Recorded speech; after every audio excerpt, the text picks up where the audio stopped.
Estudo 19 da revista da Escola Bíblica Dominical, nós vamos falar sobre a doutrina da salvação. É a doutrina da salvação, dependendo dos conceitos que nós vamos falar, nós vamos estar em João capítulo 3, Romanos capítulo 5, Romanos capítulo 8, mas do 5 até o 8, não de Romanos. Falar de salvação é muito interessante, porque quando falamos de salvação, nós pensamos automaticamente em Cristo. Cristo na sua dupla natureza como Deus e como homem. Nós não podemos pensar de outra maneira. Hebreus fala que Jesus é o autor e consumador da nossa fé. Quando a Bíblia fala isso, nós temos que então olhar para Cristo para ser salvos, e para entender a salvação, nós temos que olhar também para Jesus. Por isso é importante o estudo do homem e do pecado antes da salvação, e por isso é importante o estudo de Deus antes da salvação. Porque quando nós olhamos para o homem e o pecado, nós entendemos que é impossível que o homem encontre salvação por si mesmo, por causa da nossa natureza pecaminosa, corrompida, que está dentro de nós, que nascemos com ela. Então não há como pensar que eu posso fazer alguma coisa que possa então servir como mérito para ir para o céu. Isso é impossível, nós podemos descartar tranquilamente isso. Descarte isso da sua cabeça. Nós não somos bons. Você não é, eu não sou. Para Deus, nenhum de nós é bom. Veja na Bíblia isso, e você entenderá isso. Deus criou o homem perfeito, mas no dia em que Adão pecou, nele todos pecamos, como foi a aula anterior, então nenhum de nós consegue. Se ainda duvida, uma leitura de Romanos capítulo 3, Efésios capítulo 2, Isaías 59, Salmo 14, pode ajudar a esclarecer um pouco. Pode ir no Gênesis, no capítulo 6 também, dá uma passadinha por ali e veja então se realmente há alguma coisa boa em nós. Não há. Não há. E aí vem a grande pergunta, então por que Deus nos amou? E isso é um dos grandes mistérios, não é? Mas uma das coisas que nós podemos pensar é justamente por causa da imagem de Deus em nós. Deus nos ama porque Ele se ama, e como Deus se ama a si mesmo, através dessa comunhão da Trindade, Ele vai então transbordar esse amor às suas criaturas, mas porque o homem tem a imagem de Deus, então Deus nos restaura, nos salva por causa da sua imagem. Por quê? Porque na nossa salvação Deus é glorificado. Então, quando nós pensamos na salvação, nós também temos que pensar na soberania de Deus, e justamente por isso, porque Deus decidiu nos salvar.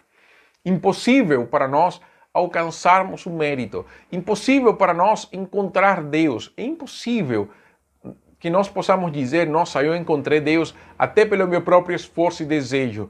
Isso não acontece, isso é uma obra do próprio Deus.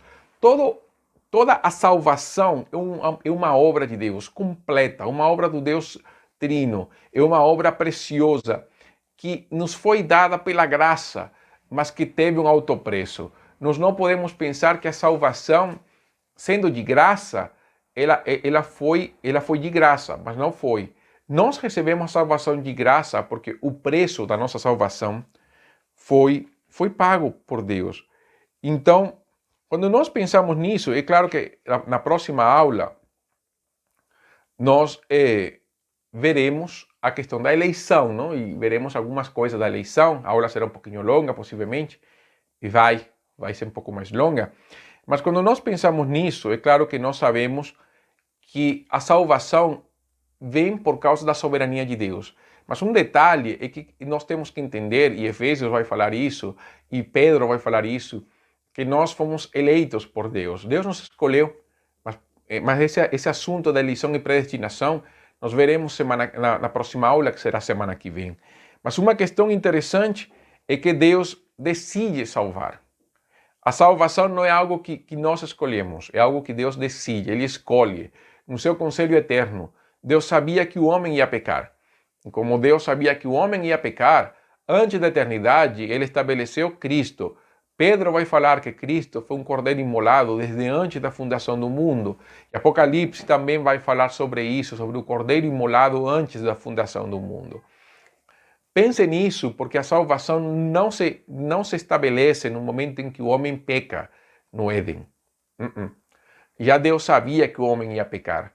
E como Deus sabia que o homem ia pecar na sua presciência, na sua eternidade, na sua soberania, já no conselho eterno da Trindade tinha se estabelecido na eternidade que o Pai enviaria o Filho, que morreria pelos pecados do homem, oferecido ao Pai por meio do Espírito de Deus, como fala Hebreus capítulo 9, para nos outorgar eterna e poderosa salvação. Então nunca pense que a salvação veio por mérito humano ou porque no momento em que o homem pecou, Deus foi movido a tentar salvar. Não, foi uma ação graciosa e soberana de Deus desde a eternidade. Então tudo converge para Cristo. Ao longo da história, tudo converge para Cristo. Aí é quando nós entendemos por que o sacrifício dos animais foi tão importante no momento em que Adão e Eva pecaram, porque aí se estabelece a ideia do sacrifício substituto. Alguém deve morrer pelo pecado do homem, para que o homem não sofra então a morte por causa do pecado. Estabelecendo isso, Adão e Eva entenderam que para se aproximar de Deus era necessário a morte de um animal. Por isso é que nós vemos em Gênesis capítulo 4 que Deus aceita o pecado de Abel e rejeita o pecado de Caim. Se você lembra a história de Gênesis capítulo 4, vai saber que Abel oferece a Deus dos animais do campo, das ovelhas, e Caim oferece do produto da terra. E Deus então olha com satisfação o sacrifício pelo pecado do Abel e não gostou do sacrifício do pecado de Caim. Por quê? Porque sem derramamento de sangue não há remissão. E por isso que Hebreus fala que pela fé Abel ofereceu o melhor sacrifício. É claro, ele ofereceu um sacrifício estabelecido desde Adão e Eva, a morte de um animal, o derramamento de sangue de um animal, o inocente pelo culpado, coisa que um sacrifício de vegetais não ia fazer. E por isso que Deus fala para Caim, faça o certo, e o certo era, ofereça então um sacrifício de animais, em fé. Veja que a chave também é a fé. Pela fé, Abel ofereceu o melhor sacrifício. Quando você crê, você vai fazer aquilo que é certo. A fé leva a fazer o que é certo e não oferecer qualquer coisa pela fé. Uma leitura da lei, Levítico e Números, vai demonstrar que justamente uma das coisas que Deus deseja para aquele que se aproxima dele é que as coisas sejam feitas de acordo com o seu padrão, com o padrão do Senhor. Isso do Novo Testamento, esse princípio permanece. Nem pense que a coisa mudou muito, não. Então, como é que o homem então pode ser salvo? E aí vem a questão, porque eu falei muito da soberania de Deus, mas e daí? Então, como é que eu fico? Primeira questão, o autor da salvação é Deus. O agente da salvação é Deus, porque Jesus falou que o Espírito Santo convenceria o homem. Pense isto, o homem peca, então quando o homem peca, ele fica então, ele não tem jeito, nós não temos jeito para nos aproximar a Deus diretamente. Então o que acontece? Nessa grande separação, Deus estabelece a ponte que é Jesus. Quando Jesus morre na cruz, ele então restaura o caminho ao Pai. É claro que os sacrifícios dos animais no Antigo Testamento prepararam os corações dos homens para esse momento. Por isso que João chama Jesus do Cordeiro de Deus que tira o pecado do mundo. Então, quando Jesus estabelece essa ponte entre nós e Deus, esse caminho está aberto para todo aquele que crê. Mas mesmo assim, por causa da nossa natureza depravada, e Romanos capítulo 8 vai dizer que nossa carne não quer e não deseja se sujeitar à lei de Deus, nós precisamos do Espírito de Deus que venha à nossa vida, nos convença de pecado, justiça e juízo, sejamos, nosso entendimento seja iluminado pelo seu agir, nosso espírito então possa reviver nessa hora, para que nós possamos sim dizer, então eu escolho Jesus. Mas veja que o agente de salvação continua sendo Deus. Aquele que desperta a nossa vida é o próprio Senhor. Por isso é que nós podemos dizer, eu encontrei Jesus. Mas é verdade, nós encontramos Jesus, mas quem veio primeiro ao nosso encontro é o Senhor. Veja ao longo da Bíblia, quem busca quem primeiro sempre será Deus. O agente da salvação é Deus. O que nós fazemos? Convencidos pelo Senhor através da palavra, e por isso a importância da pregação. Porque a fé vem pelo ouvir e ouvir pela palavra de Deus. Então veja que a fé é um dom, como fala Efésios capítulo 2. Através da mensagem do Evangelho, o Espírito Santo, então, se manifesta com poder e glória. A pessoa, então, movida pelo Espírito, se encontra com Deus e acontece o que a Bíblia chama de regeneração. O que é a regeneração? A regeneração não é outra coisa do que Jesus falou a Nicodemos no capítulo 3 do Evangelho de João, que é nascer de novo. É quando o nosso espírito, então, renasce, ele se renova, ele, então, volta a Deus, revivido, e nós podemos, então, entrar na presença de Deus. Efésios capítulo 2 vai falar dessa vida de Cristo, quando ele vem ao nosso coração, nós que estávamos vendidos ao pecado, recebendo Cristo, a vida de Deus vem a nós através do seu Espírito. A regeneração pode ser definida como uma mudança radical operada pelo Espírito Santo na alma humana, na própria pessoa por meio do Evangelho, na qual a disposição moral do homem se torna semelhante de Deus, tornando-se o homem unido a Cristo. Então, isso ali é a nova vida, é o momento em que nós recebemos essa nova vida. É o que Paulo fala, as coisas velhas passaram e tudo se fez novo. Nesse momento, a Bíblia vai falar que nós somos adotados, nos tornamos filhos de Deus por adoção. Na regeneração, nós recebemos a vida de Deus em nós. E nesse momento, a Bíblia fala em Romanos capítulo 5, verso 1, que nós somos justificados pela fé. A justificação quer dizer que Deus nos declara justo. Berkoff fala que a justificação é singular na obra da redenção, em que um ato judicial de Deus e não um ato de um processo de renovação, como o caso da regeneração, da conversão e a santificação. A justificação é o momento em que Deus bate o martelo e declara o pecador justo. Por quê? Por causa de Cristo. A justificação é Deus chamar o pecador justo. Então ele não é mais um condenado. Ele é inocente. Por causa de quem? Por causa de Cristo, porque Cristo tomou a nossa culpa e ele levou essa culpa na cruz. Levando Jesus a nossa culpa na cruz, nós recebemos então a sua inocência. Aquele que crê em Cristo, Deus olha para essa pessoa e por causa de Cristo, ele a declara justa.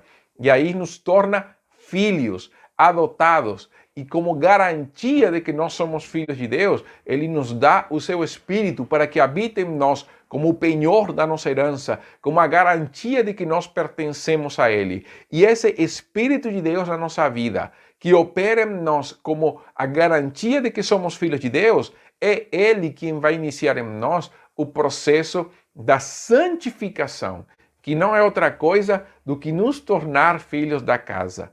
A adoção é Deus nos coloca na sua casa e fala assim: agora vocês são os meus filhos, mas devem se comportar como um filho da casa. Aí chama Jesus e fala: o padrão de vocês é este. O nosso padrão é Cristo. Ele é quem vai nos mostrar como deve ser o nosso comportamento como filhos da casa. Mas quem nos vai guiar nesse processo será o Espírito Santo, através da palavra de Deus, através das Escrituras.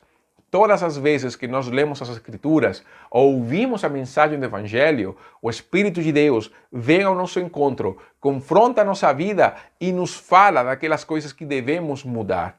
É verdade que hoje essa parte de santificação ficou muito banalizada. Se fala muito da santificação como posicionamento, que é uma grande verdade, porque a Bíblia nos chama de santos e justos perante Deus. Mas isso é uma posição que é estabelecida na eternidade de Deus.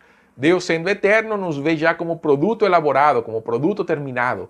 Mas no processo da nossa caminhada, nós devemos nos santificar. E ali onde entra essa sinergia entre Deus e nós. É ali onde a Bíblia fala: se ouvirdes hoje a sua voz, não endureçais o vosso coração. É ali quando nós realmente entramos neste processo, regenerados, entenda isso, regenerados, com a vida de Deus em nós, sendo justificados e adotados, é que nós então entramos nesse processo sinérgico com Deus, em que nós, junto com a obra do Espírito, começamos a mudar a nossa vida. E ali é onde entra a nossa responsabilidade.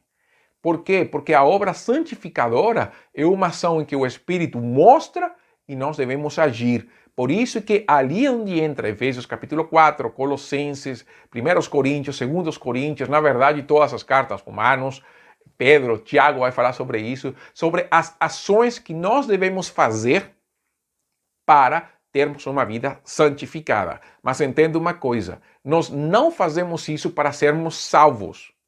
Não. Porque somos salvos é que nós agimos dessa maneira. Porque somos filhos de Deus é que nós queremos mudar a nossa vida. Porque amamos a Deus é que nós queremos guardar os mandamentos. Não é o contrário. Não é eu vou fazer para ser salvo. Não, porque se fosse assim, a salvação seria pelas obras. Na verdade, é uma consequência, porque eu sou salvo, porque eu sou adotado, porque eu sou filho de Deus, porque eu fui justificado. Então eu vou mudar a minha vida, eu vou honrar, eu vou viver de acordo com o padrão de Deus que é Cristo através da obra santificadora do Espírito. Percebe a Trindade? Somos filhos do Pai, tendo o Filho como exemplo, sendo santificados pelo Espírito. A obra da Trindade na nossa santificação. Então é esse o processo iniciado, é esse o momento em que nós agimos de mãos dadas com o Senhor. É o momento em que nós, sim, ali vem toda a responsabilidade. Ali onde Hebreus fala que nós devemos seguir a paz com todos e a santidade sem a qual ninguém verá o Senhor. É ali quando nós entendemos, então, todos os textos de apelo. Tanto de apelo para largar a vida de pecado, quanto de apelo para o serviço na obra do Senhor. Porque às vezes focamos tanto na nossa responsabilidade na santificação que nos esquecemos da responsabilidade no serviço. E a obra santificadora do Espírito é uma obra também que não somente nos santifica do pecado, mas que nos prepara a servir. Então, essa obra dupla do Espírito, santificação e dons espirituais para a obra completa e total da igreja. Isso é a parte mais... Essa é a parte em que nós intervimos, vamos entrar em cheio, vamos dar a nossa vida. É o que Hebreus fala, que a luta contra dar o sangue na luta contra o pecado, porque muitas vezes é difícil ceder. Aliás, é difícil não ceder às tentações. É muito mais fácil tentar dar um jeito ao Evangelho para justificar a vida de pecado, a vida licenciosa, a vida sensual, do que lutar e labutar contra isso. É muito mais fácil tentar dar um jeito ao Evangelho do que reconhecer que pecamos. O último estágio da salvação é a glorificação. A glorificação acontecerá uma vez, mas pode acontecer, só nós viveremos a glorificação uma vez, mas de duas maneiras, ou na ressurreição ou na vinda do Senhor. Na verdade, quando nós morramos, nós estaremos aí reunidos com o Senhor. E nesse momento, nós estaremos para sempre com o Senhor. O problema com o pecado acaba. No dia da nossa morte, o problema com o pecado acaba. Mas quando falamos de glorificação, nós falamos já de um momento mais escatológico futuro. A morte é escatologia, porque a escatologia é presente. Mas a glorificação acontecerá mais no futuro.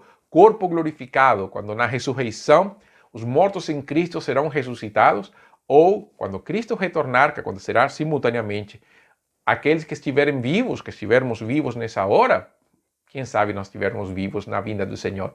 Então, nós também seremos transformados, ambos os grupos, os mortos ressurretos e os crentes glorificados, receberão o Senhor nos ares, e aí então voltaremos para estar sempre com o Senhor.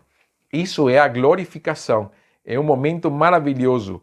Todo o processo de salvação está em Romanos capítulo 8, bem especificadinho. Vou botar o texto aqui, você vai ler. Você vai ver esse texto maravilhoso, onde Paulo vai mostrar todos os processos: eleição, salvação, regeneração, santificação, glorificação. Vai ser um momento muito lindo. Quando nós estejamos para sempre com o Senhor, este processo de salvação será para nós passado. nós já não veremos, nós não teremos mais problemas para sermos santificados. Estarão somente os remidos. Eu não falei de redenção. Interessante. Redenção é quando você compra algo que pertence, é o resgate. Redenção tem a ver com resgate. O livro de Ruth vai mostrar muito o que é um resgate. Quem sabe em outra ocasião nós falamos mais sobre redenção, que também na nossa revista da Escola Bíblica não está. Mas quando a Bíblia fala que Jesus é o nosso Redentor, justamente está falando daquele que nos comprou. E Apocalipse capítulo 5, quando fala que a oração dos anciãos, que fala que tu nos compraste de toda tribo, língua e nação para o nosso Deus, e somos um reino, para ser um reino e sacerdotes, fala da ideia da redenção. Deus nos comprou entre toda tribo, língua e nação para nos tornar povo dele. Nessa redenção envolve qualquer pessoa, judeu, gentio, qualquer pessoa. Igreja composta de pessoas de qualquer tribo, língua, nação, todos nós fazemos parte do povo de Deus, é um processo maravilhoso. Salvação, então, resumindo, é uma obra de Deus que opera através da Trindade, é crer em Cristo para sermos salvos, é a única coisa que devemos fazer, é crer, e ao mesmo tempo entrando nesse processo de receber essa nova vida de Deus através do novo nascimento e de sermos justos, de Deus bater o martelo e nos declarar justos, sendo adotados como filho de Deus, comprados pelo preço do sangue do Filho de Deus. Olha o preço, não? O preço da vida do Filho de Deus.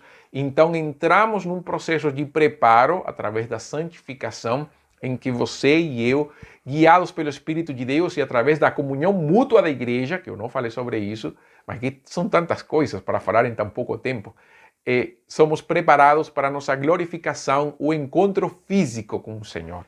E aí então, meu amado irmão, os nossos problemas acabaram com o pecado, com maldade, com qualquer coisa. Estaremos sempre com o Senhor. Então fica por aqui nossa aula da Escola Bíblica sobre salvação.